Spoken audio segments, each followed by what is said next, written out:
And given our money-driven politics today, we're not going to do any of that. So the fact that the U.S. is an oil producer, great for some people who are extracting oil from the Permian Basin in Texas, but that provides no insulation at all to people who are having to fill their tank in Boston.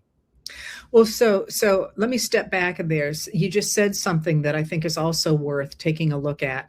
The excess profits tax it was moot, as you said, because the price of oil dropped anyway. But you made the point, I think it was yesterday, that our politics have changed dramatically in the years since the 1980s, in that the oil producers now have much more power than they had in the 1970s and the 1980s in the U.S. government. And so it is unlikely to see the kinds of controls we're talking about, right?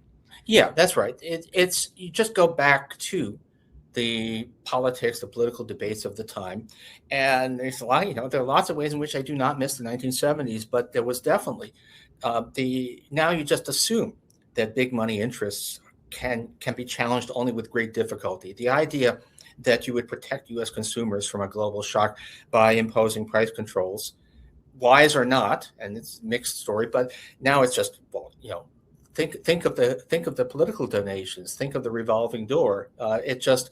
We're in a completely different universe. I mean, in the middle of all of this, the Times just did a